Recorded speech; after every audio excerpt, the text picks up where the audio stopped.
Some addictions are seen as socially acceptable. Example, alcohol consumption, using cannabis, taking prescription medication, smoking cigarettes, gambling and caffeine. This is often why it is difficult for the addict to admit that they have a problem. An addiction to hardcore drugs, example, tik, mandrax, heroin, cocaine, is often seen as being worse.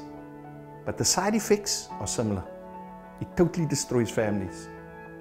Although there are many substances that people become addicted to, alcohol is still number one.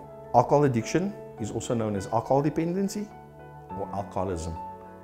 Some of the symptoms include repeated drinking, despite the effect that it has on your family, your health and your work. Those with alcoholism may start the day with a drink and drink throughout the day or whenever the urge arises. So what does alcohol do to you? Your body, there are blackouts, dizziness, we crave, we sweat, we shake, our speech is slurred, and we fall around lack of coordination. In terms of our behavior, we become aggressive, we are agitated easily, compulsive behavior, self-destructive behavior, and we lose all our inhibitions.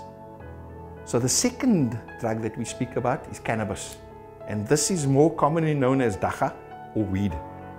Now, dagga can distort your perception, it impairs your coordination, you have difficulty in thinking and problem solving, but most importantly, it causes problems with learning and our memory.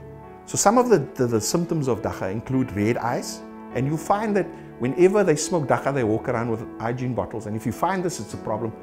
We sleep more, our mood changes, we cough, mouth is dry, and there's an excessive use of deodorant, and that's just to disguise the smell of dagga.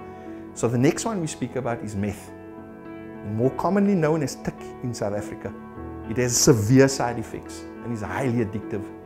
And this affects our central nervous system, our heart and our brain.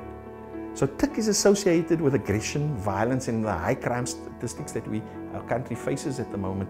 And it's also a high risk in terms of sexual behavior, which could cause HIV/AIDS and STDs. So the last one we want to deal with is mandrax.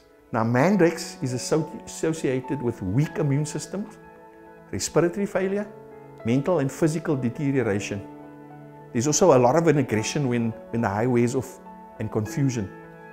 It is characterized by a distinctive stain on the inside of the palm of the hand. These drugs are causing so much destruction in our communities. And although there are so many types of addictions we can discuss, it is important for us to recognize that there is addiction and that we have to address it.